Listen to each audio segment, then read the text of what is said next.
যে মানুষগুলোর এখন এই 1 মাস 12-13 দিন 17 দিন পরে যাদের চুলকানি উঠছে, এই কিছু রাম আর বামরা, এরা ডাক দিয়ে বলছে না এগুলোর পেছনে সব শিবিরের কাজ। হ্যাঁ, শিবিরেরই কাজ এইটা। কারণ যুদ্ধ ক্ষেত্রে কৌশল অবলম্বন করা এটা নবীর সুন্নাত। এই কথা বলেন না কেন?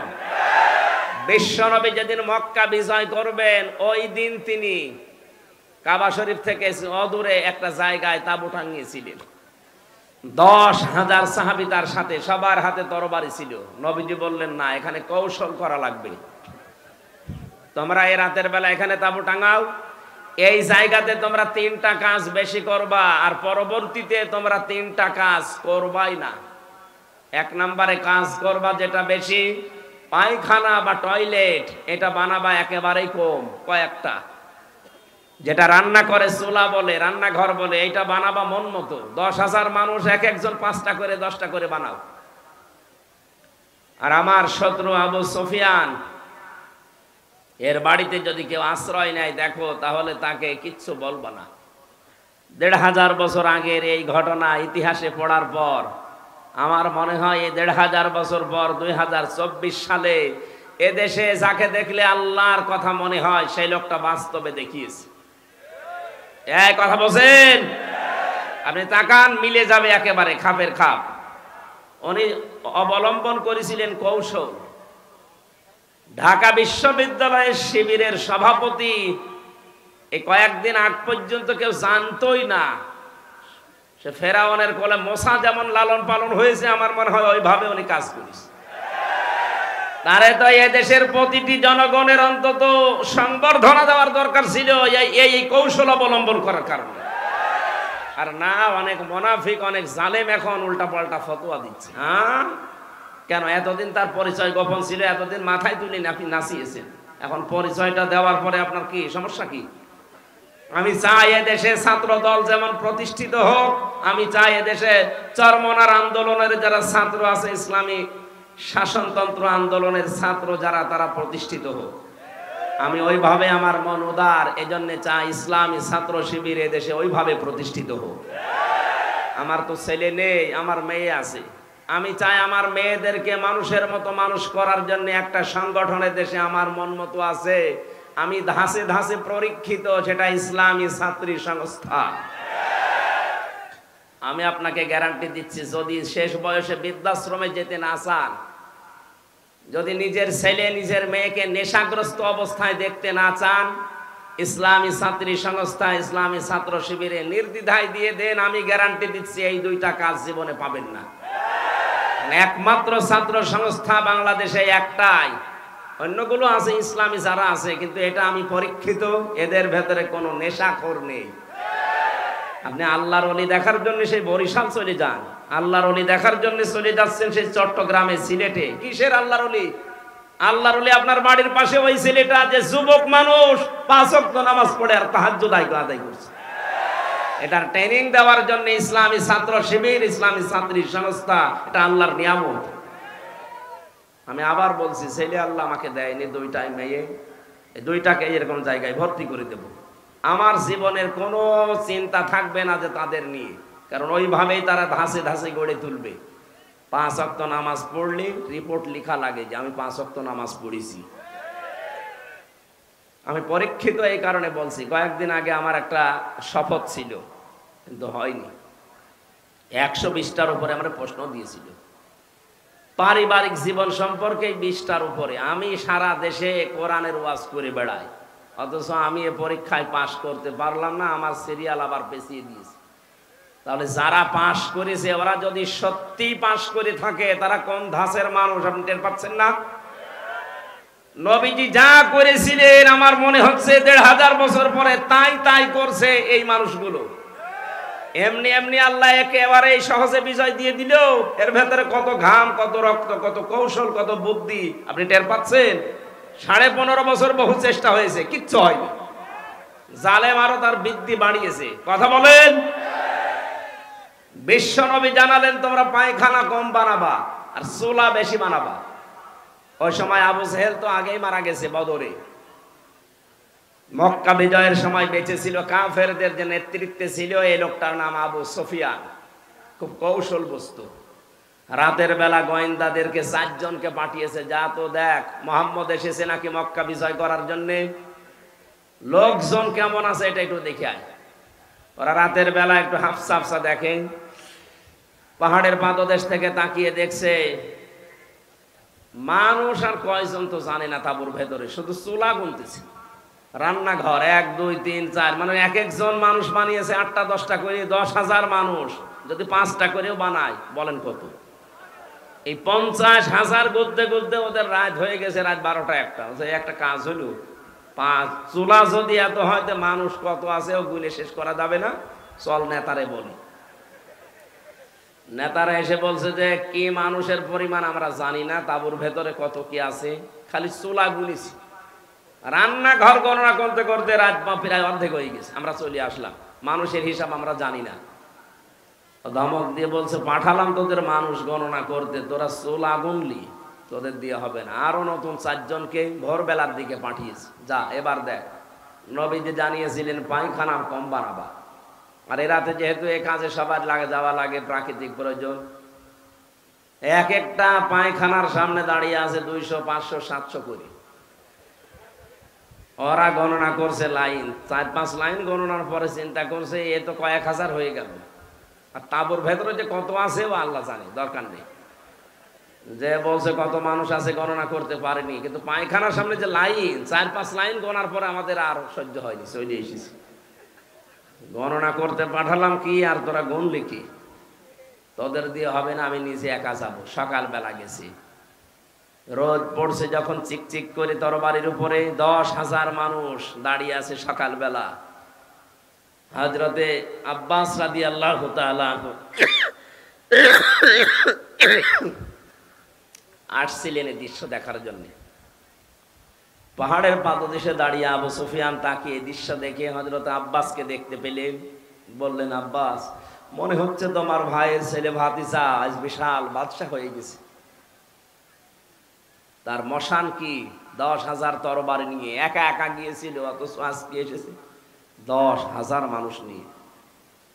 হযরত আব্বাস ওই দিন বলেছিলেন, আবু সুফিয়ান তোমার চোখ তোমাকে ধোকা দিচ্ছে, ভালো করে চোখ মলন করে আবার একটু তাকিয়ে দেখো, এর নাম বাদশাহী না, এর নাম নবুয়ত। নবুয়তের শান আছে, এই জন্য তুমি এখনো দাঁড়িয়ে আছো। নবুয়ত যদি না হতো তাহলে তোমার মতো কাফের এই জায়গায় কল্লা নিয়ে বডির উপরে দাঁড়িয়ে থাকতে পারতে না। আগস্টের 5-এর পরে যারা ইসলাম বোঝেন না তারা কিন্তু উল্টাপাল্টা শুরু করেছিলেন, কিন্তু সত্যিই যারা ইসলাম বোঝে 152 জন যারা, তাকান তো, তারাও ঠিক এইটাই কায়েম করেছে। তারা দেখিয়েছে, কিন্তু একটাকেও আঘাত করে নাই। শেষ পর্যন্ত লোকটা মুসলমান হয়ে গিয়েছিল। চিন্তা করেছেন কোথায়? শত্রুদের ঘরে আশ্রয় নিলে বলেছিলেন মাফ করে দিবা। এত বড় কঠোর এবং প্রকাশ্য শত্রু ছিল আবু সুফিয়ান। আমার তো মনে হচ্ছিল 5 তারিখের পর থেকে অন্য কিছু মনে হয় আমাদের দ্বারা হবে, কারণ আমার নিজেরও রাগ ছিল।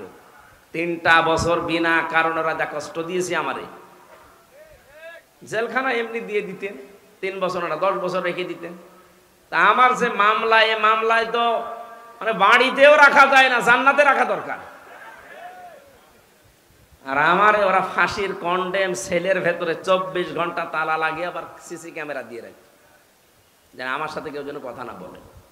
মাওলানা মামুনুল হক আর আমারে এত কষ্ট দিয়েছে, রিমান্ডে তো দিয়েছে মাটির নিচে নিয়ে, জেলখানার ভেতরে।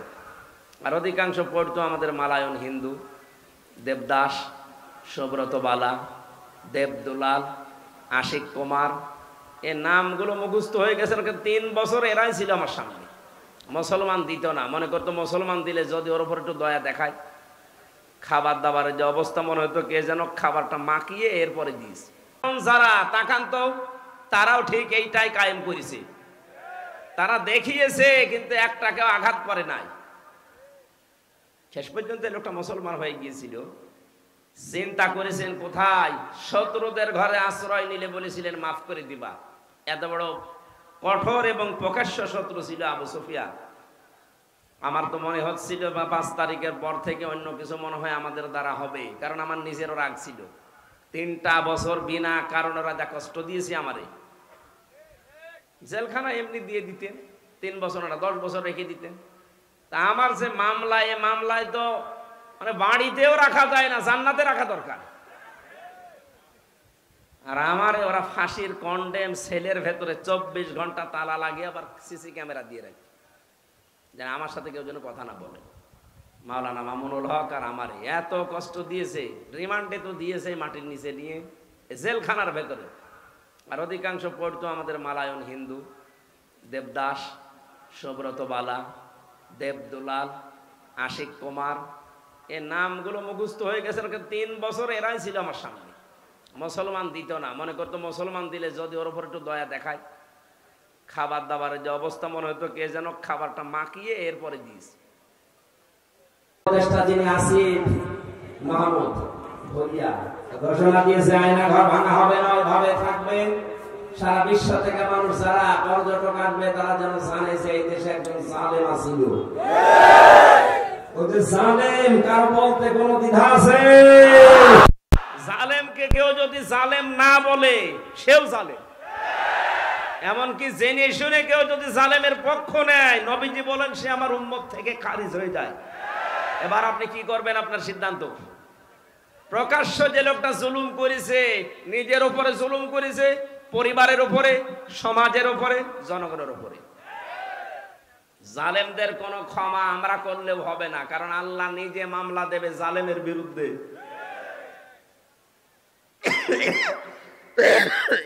কথাটা খুব ভয়ঙ্কর কথা, আল্লাহ নিজে মামলা দেবে। আপনি টের পাচ্ছেন?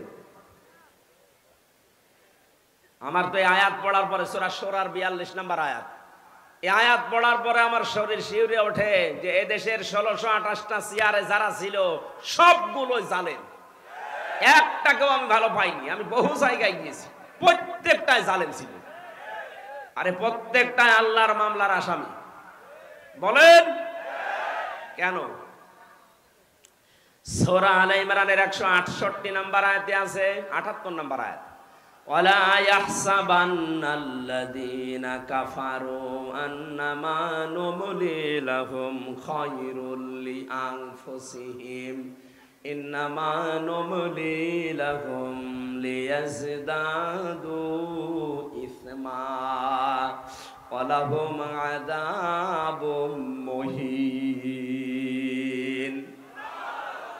আল্লাহ পাক বলেন, হে নবী, কাফেররা ধারণা করে, মনে করে, এই চিন্তা ভাবনা করে যে ক্ষমতা আল্লাহ তাদেরকে দিয়েছে, ক্ষমতায় বসিয়ে রেখেছে মনে হয় ভালোবেসে। অথচ না, তাদের এই ক্ষমতা দিয়ে যে জুলুম অত্যাচার গুলো হয়, আমার আল্লাহ বলেন আমি তাদের পাপ পরিপূর্ণ হয়ে যাক এইটা চাই, আর হয়েছেও তা। 15.5 বছরে পাপ একেবারে খাপের খাপ মিলে গেছে, আর জায়গা নেই। তখন আল্লাহ পাক বলেন লাহুম আযাবুম মুহিন, আমার শাস্তি তখন ভয়ঙ্কর অবস্থায়, অপমানিত অবস্থায় তাদেরকে পাকড়াও করেছে। 850 বছর আগে পালিয়েছিল লক্ষণ সেন, এত বছরের ভেতরে পৃথিবীতে কেউ পালায়নি, এইটা বাদ দিয়ে। কথা বলেন না কেন? এই জন্য বাস্তবতা এইটা। আল্লাহ পাক দেখেছেন যে পাপ আর জায়গা নেই পূর্ণ হওয়ার, পরিপূর্ণ হয়ে গেছে, তখন আল্লাহ ধরেছে একেবারে ধরার মতো। যারেই ধরে তারে এত অপমান করে, পৃথিবীতে এত অপমান কেউ হয়নি। আপনারা বলেন ওরা যারা ফাঁসি দিয়েছে, হ্যাঁ ফাঁসি যারা দিয়েছে, যে মানুষগুলো ফাঁসি হয়েছে প্রত্যেকেই বীরের মতো জীবন দিয়ে গেছে। আমাকে যে কারারক্ষী পাহারা দিত তার ভেতরে একজন আমি মুসলমান পেয়েছিলাম, কুতুবউদ্দিন, রাজবাড়িতে বাড়ি। বের হওয়ার কিছুদিন আগে আমারে বলছে, হামজা ভাই, আমি ওই সময় পাহারায় ছিলাম শহীদ মীর কাশেম আলীর। ওনাকে যেদিন ফাঁসি দেওয়া হবে সকাল রাত 10:01 সন্ধ্যার সময় আমার ডিউটি শুরু হওয়ার পরে বললাম, স্যার আপনারা 3 ঘন্টা পরে ফাঁসি, আপনি প্রস্তুতি নেন। উনি আমারে বলছে, কারারক্ষী ভাই 3 ঘন্টা তো অনেক সময়, আপনি 2 ঘন্টা ঘুমালাম, আপনি আমারে ডাক দিয়ে দিয়েন 1 ঘন্টা আগে। আপনি আল্লাহর ওলি খুঁজে পান না, মাওলানা মামুনুল হক জেলখানায় আমার পাশের রুমে 3টা বছর মাঝে মাঝে এই কথা আমাকে জানাতো, হামজা ভাই এতদিন পর্যন্ত উল্টা পাল্টা ধারণা আমিও করেছি, এখন বাস্তবতা এসে দেখছি এদেশের সবচাইতে আল্লাহওয়ালা এবং ইমানদার মানুষ যাদের ফাঁসি দেওয়া হয়েছে জামাতের, তাদের যে ইমান কোন পর্যায়েরটা মাপার ক্ষমতা আমারও নেই।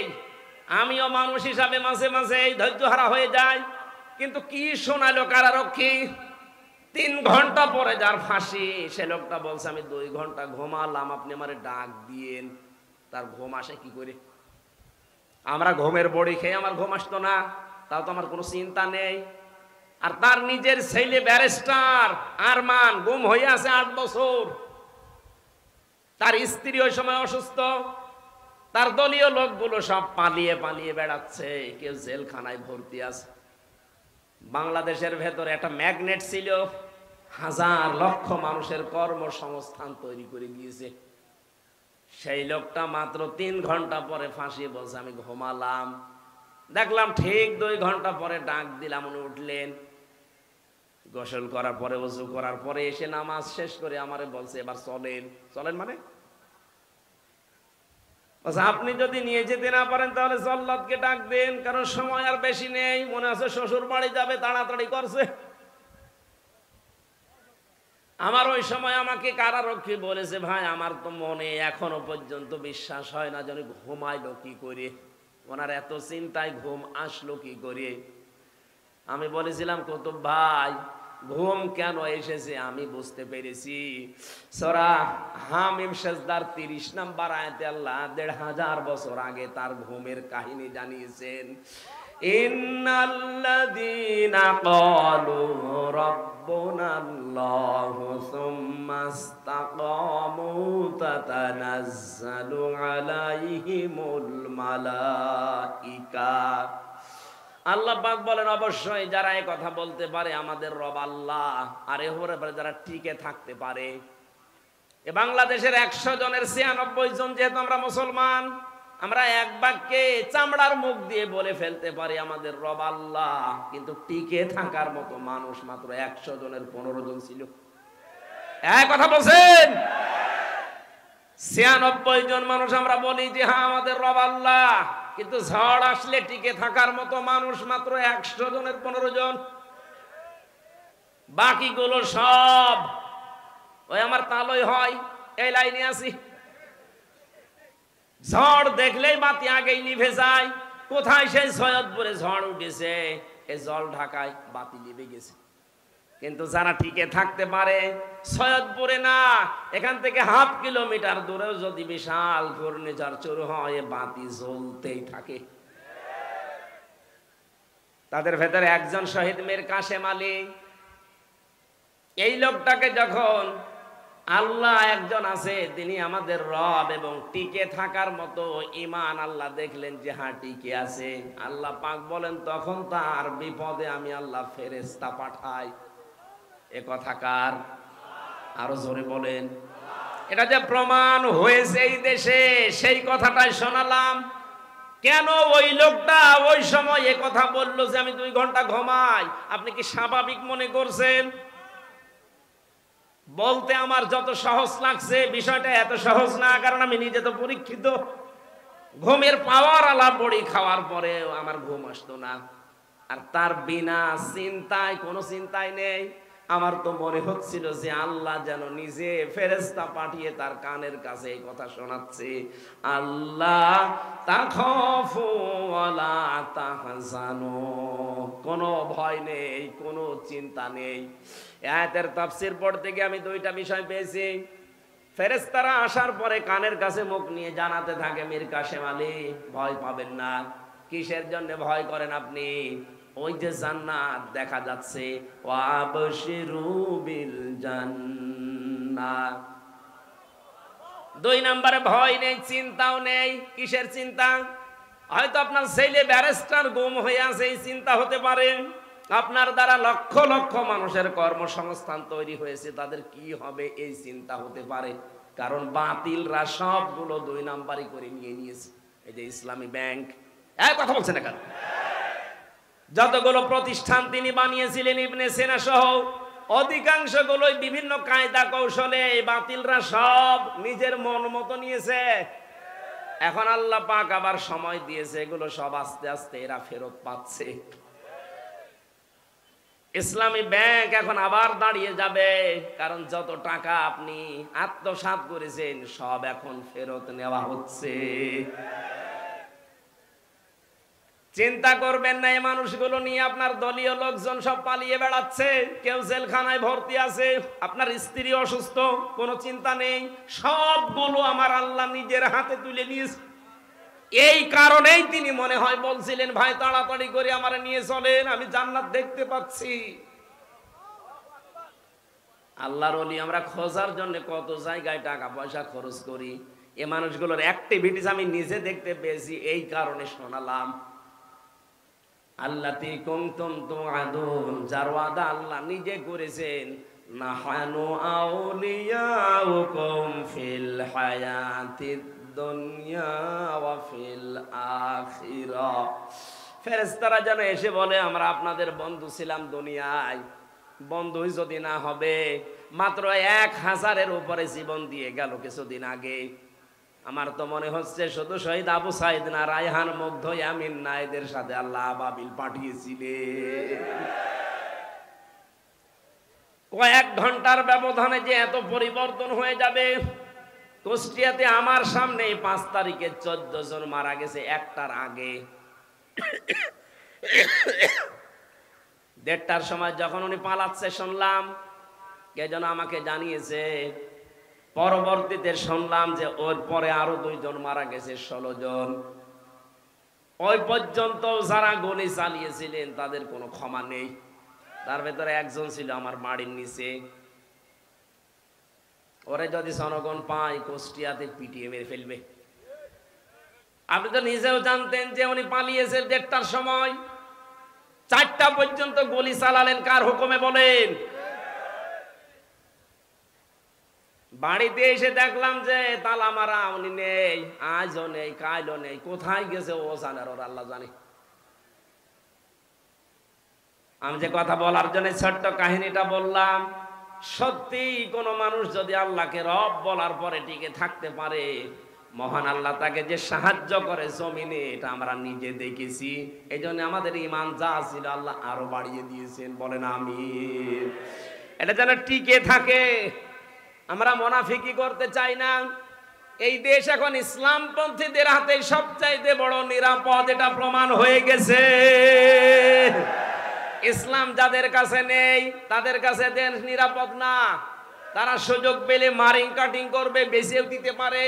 কিন্তু যাদের কাছে ইসলাম আছে তারা এ দেশ জীবন দিয়ে হলেও রক্ষা করবে। তার প্রমাণ আবু সাইদ। এই কথা বলেন না কেন? সুতরাং আমরা চাই 58 জন যখন হয়ে গেছে, আর কিছুদিন সময় দেন, এ দেশের 100 জনের 100 জন চাইবে যে দেশে ইসলাম ছাড়া আর কিছু চলতে দেব না ইনশাআল্লাহ। যারা দায়িত্বে আছে এরা যেহেতু অধিকাংশ গুলো মুসলমান, আল্লাহ এই মানুষগুলোকে যেন ওমরের মতো পাল্টিয়ে দেন। জোরে বলেন না কেন আমিন। পৃথিবীতে ভালো কাজ বলে আমরা যারা অনেক দরবার থেকে, অনেক জায়গা থেকে, অনেক দল থেকে ভালো কাজের এই শব্দটা নিয়ে চিল্লাপাল্লা হয়। ভালো কাজ কোনটা এইটা আজকে কোরআন দিয়ে আমরা জানবো। এরপরে সামনে আমাদের জীবন ওই ভালো কাজে লাগাবো ইনশাআল্লাহ। সূরা মুলকের 2টা আয়াত পড়েছি। প্রথম আয়াত আল্লাহর একত্ববাদ, আল্লাহর পরিচয়, বড়ত্ব, মহত্ব, গুরুত্ব, এই সমস্ত বিষয় নিয়ে আলোচনা আছে, আমি ওইটাই গেলাম না। দ্বিতীয় আয়াতে আছে আল্লাহ রাব্বুল আলামিন বলেন, আল্লাযী খালাকাল মাউতা ওয়াল হায়াতা লিয়াবলুয়াকুম আইয়ুকুম আহসানু আমালা ওয়া হুয়াল আজিজুল গফুর। বলেন আমিন। রাব্বুল আলামিন বলেন সূরা মুলকের 2 নম্বর আয়াতে, তিনি সে আল্লাহ যিনি তোমাদের মউত আর হায়াত বানিয়েছেন একটা পরীক্ষা করার জন্য, যে সবচাইতে বেশি ভালো কাজ করে তার কাছে যেতে পারে। আমরা যেহেতু সবাই যাওয়া লাগবে, এটা আপনি যেতে চান আর না চান যাওয়াই লাগবে, এটাই ফাইনাল। কথা বলেন। যাওয়ার আগে আল্লাহ দেখতে চাই আইয়ুকুম আহসানু আমালা, সবচাইতে ভালো কাজকে তার কাছে নিয়ে যেতে পারে। আল্লাহ কিন্তু আমাদের কাছে বেশি কাজ চান না, তিনি ভালো কাজ চান। তাফসীর পড়তে গিয়ে আয়াতের তাফসীরে হক্কানিতে পেয়েছি, কোন মানুষ যদি কোন কাজকে ভালো কাজ হিসাবে রূপ দিতে চায়, চারটা বিষয় লাগবে। আপনি আমি ভালো কাজ মনে করে করলে ওটা ভালো হবে না। ওটার শর্ত কয়টা? চারটা। বলেন বলেন। এক নম্বরে, ভালো কাজ করতে হলে ওই বিষয়ে জ্ঞান লাগবে, যেটা আরবিতে এলেম বলে। যে কোনো কাজ করার আগে ওই বিষয়ের জ্ঞান অর্জন করা লাগবে আগে। দুই নম্বরে, আপনার নিয়ত হওয়া লাগবে পরিশুদ্ধ। দুনিয়ার মানুষকে দেখে ভালো বলবে, কে খারাপ বলবে না। এই কাজটা আমি করছি আমার মালিকের জন্য। জোরে বলেন আল্লাহু আকবার। তিন নম্বরে, এই কাজ করতে গেলে যদি বাধা বিপত্তি আসে, ধৈর্য ধারণ করা লাগবে। চার নম্বরে, এই কাজের ভেতরে ইখলাস লাগবে। বলেন কি লাগবে? এই চারটা বিষয় আমি বাস্তবে অনেকের ভেতরে পাচ্ছি, এজন্য তাদের কাজগুলো আমার কাছে ভালো মনে হয়। আজ দেখেন এই দেশে কত মানুষ কত কাজ করার পরে ভালো কাজ বলে চালিয়ে দিচ্ছে, কিন্তু কাজটা সম্পর্কে সঠিকভাবে তথ্য জানা না থাকার কারণে কাজটা হওয়ার আগেই ভেঙে পড়ছে। কুষ্টিয়ায় মেডিকেল কলেজ বানিয়েছে। আমি যখন জেলখানায় ছিলাম, পত্রিকায় দেখলাম নাকি ছাদ ভেঙে পড়ে একজন অসুস্থ আহত অবস্থা। দেখেন কাজটার জন্য কত কোটি টাকা বাজেট হয়েছিল, কিন্তু ভালো কাজ হয়নি। রডের বদলে হয়তো বাঁশ দিয়েছিল। কথা বলে না কেন? আল্লাহ আপনার কাছে বেশি কাজ চান না, আল্লাহ চান ভালো কাজ। বলেন তো কি কাজ? ভালো কাজের প্রথম শর্ত ওই বিষয়ে জ্ঞান লাগবে। বাংলাদেশ জামাত ইসলামী আর ইসলামী ছাত্র শিবির, ইসলামী ছাত্রী সংস্থা, আমি যা দেখেছি বাস্তবে এইটাই চাচ্ছে। যাকে যেই লাইনে উঠাতে চায় ওই লাইনের অভিজ্ঞ করে তুলে দিচ্ছে। আপনি বিচারপতির লাইনে, অ্যাডভোকেটের লাইনে, আইনজীবীদের লাইনে, ডাক্তারের লাইনে, ব্যবসায়ের লাইনে, যে লাইন বলেন আপনি তাকান। জামাত ইসলামী শিবিরের লোক যে লাইনে আছে দেখবেন ওই বিষয় খুব অভিজ্ঞ। আমি তো তাই পেয়েছি। অ্যাডভোকেটদের ভেতরে এখন সারা দেশে একজনের নাম শোনা যায় বেশি, অ্যাডভোকেট শিশির মুনির। শিবিরের কেন্দ্রীয় সেক্রেটারি ছিল। সুবহানাল্লাহ বলতে পারেন নাই? অন্য কত বড় বড় দলের রাজনৈতিক দলের কেন্দ্রীয় সেক্রেটারি সভাপতি তো আমরা দেখতে পাচ্ছি, তাদের এখন সব থৈলের বিড়াল বের হচ্ছে। শরীয়তপুরের একজন, নাম নিলাম না, সে ছিল বাংলাদেশ ছাত্রলীগের সভাপতি। তার যে কত টাকা এই 15 বছরের ভেতরে হয়েছে সে জানি আর আল্লাহ জানে। কোন এই মানুষগুলো দায়িত্ব পায়নি কোনোদিন। এদেরকে আপনি একটু দিয়ে দেখেন তো, যার 10,000 টাকা নিয়ে দায়িত্ব দিয়েছেন, 20 বছর পালন করার পরে 11,000 হবে না, 10,000-এর চাইতে আরো কমবে। কারণ এই কাজের অভিজ্ঞতা তাদের সবচাইতে বেশি। চিকিৎসা বিভাগের দিকে তাকান, আমি তাকিয়ে দেখেছি ফরিদপুরের ডাক্তার শাহিন জর্দার, খুলনার ডাক্তার মতিয়ার রহমান, চট্টগ্রামের ডাক্তার আশিকুর রহমান, যতগুলো ডক্টর আমরা পাচ্ছি সব এই বিষয়ের এক একজন সর্বোচ্চ অভিজ্ঞতা সম্পন্ন। ডাক্তার মতিয়ার রহমানের নাম বললাম, সারা পৃথিবীর ভেতরে 8 জনের নাম পেয়েছি আমরা, যে মানুষগুলো অপারেশন করা ছাড়া কম্পিউটারের মাধ্যমে পিত্তথলির পাথর বের করার অভিজ্ঞতা সবচাইতে বেশি। শুধু বাংলাদেশ না, সারা পৃথিবীর ভেতরে, তার ভেতর উনি একজন। এই মানুষগুলো সব এখান থেকে তৈরি হওয়া। এজন্য ভালো কাজ যদি আমরা করতে চাই, আগে ওই বিষয়ের অভিজ্ঞতা থাকা লাগবে, আমাদের এলেম থাকা লাগবে, জ্ঞান থাকা লাগবে। 2 নম্বরে কি বললাম? এলেম থাকলেই হবে না, ওই বিষয়ে নিয়ত ঠিক করা লাগবে। বাস্তবে আমি যতটুকু ওয়াজ করছি আমি দেখতে পাচ্ছি এদের নিয়ত 100-তে 100% সহি। 3 নম্বরে ধৈর্য ধারণ করা, এটাও আমি পেয়েছি। টিকে থাকতে গিয়ে 15.5 বছরে কত ধৈর্যের পরীক্ষা যে দেওয়া লেগেছে ওই জায়গাগুলোতে, আপনি হয়তো বাস্তবে টের পাননি, আমি নিজে টের পেয়েছি। বৈষম্য বিরোধী ছাত্র আন্দোলন এমনি শুরু হয়নি, 15.5 বছরে ফার্স্ট ক্লাস ফার্স্ট হওয়ার পরেও 80 রোল নাম্বার সে জায়গায় চলে যায় টাকা দিয়ে, আর 1 রোল নাম্বার সে চলে যায় একেবারে পেছনের লাইনে। এই কারণে আন্দোলন আরম্ভ হয়েছিল। সুতরাং ধৈর্যের পরীক্ষায় তারা উত্তীর্ণ হয়ে গেছে। 4 নম্বরে যেটা ইখলাস, এটা আমার ছাড়া তো আপনি বেশি বুঝবেন না, আমি তো নিজে পরীক্ষা করে দেখছি ইখলাস কার ভেতরে বেশি। এমন একটা দলের নাম বলছি যে দলে লক্ষ লক্ষ মানুষ এই দেশে এখন, কিন্তু একটা বেনামাজি নেই। সুবহানাল্লাহ বলতে পারেন না? একটা দুর্নীতি করেছে এমন প্রমাণ নেই, অথচ তারা রাষ্ট্রের বড় বড় দায়িত্ব পালন করেছে। চরিত্রহীন নেই, জেনাখোর নেই, এমনকি বিড়ি খায় এমন মানুষ এই দলে নেই। এর চাইতে আস্থার জায়গা যদি কোনো জায়গায় পান, আপনি আমারে নিয়ে চলেন, আমি সেখানে যাব। কিন্তু এর চাইতে আস্থার জায়গা যদি না থাকে, আহ্বান জানাচ্ছি ফিরে আসেন। বলবেন যে আমরা তো দাওয়াত দেয়নি, দাওয়াত দিয়ে গেলাম। এরপরে যদি আপনি দাওয়াত না মেনে উল্টা দিকে যান, এটা আপনার কপালে আগুন লাগবে, আমার আর কিছু করার নেই। আল্লাহ আমাদের মওত আর হায়াত বানিয়ে পাঠিয়েছিলেন ভালো কাজ করার জন্য। 2 নম্বর ব্যাখ্যায় আসছি, এ পৃথিবীতে সবচাইতে ভালো কাজ আল্লাহ পাক যাকে জানিয়েছেন তিনি আমাদের রাসূল। কথা বলেন না কেন? আর রাসূলের কাছ থেকে ভালো কাজটা যারা শিখেছে তারা হচ্ছে সাহাবায়ে কেরাম। বলেন, সাহাবায়ে কেরামের দিকে তাকান। তারা সবচাইতে ভালো কাজ বুঝতো এই জমিনে আল্লাহর বিধান কায়েম করা। এই জন্য মাঝ মুআব্বিজের মতো মাত্র 12 বছর 13 বছরের বালক ভালো কাজ এটা জানার পরে নিজের গুড়মুড়িকে উঁচু করে জিহাদের ময়দানে যাবার জন্য চেষ্টা চালিয়েছে।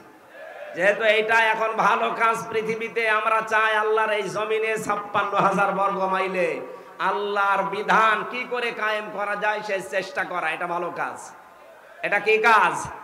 এর জন্য যদি সময় দেওয়া লাগে, এর জন্য যদি টাকা পয়সা খরচ করা লাগে, এই ভালো কাজ করতে রাজি আছেন না নেই? আজ 53 বছর বাবা চালিয়েছে, স্বামী চালিয়েছে, চাচা চালিয়েছে, বোন চালিয়েছে, ম্যাডাম চালিয়েছে।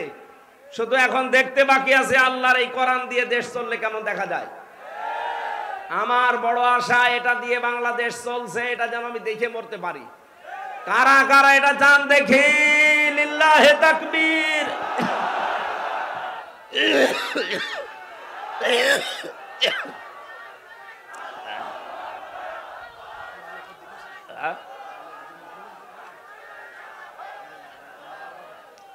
সম্মানিত মা বোন যারা এসেছেন, আপনাদের জন্য পৃথিবীতে ভালো কাজ এইটাই।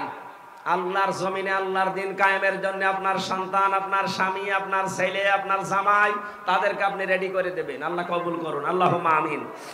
লা ইলাহা ইল্লা আনতা সুবহান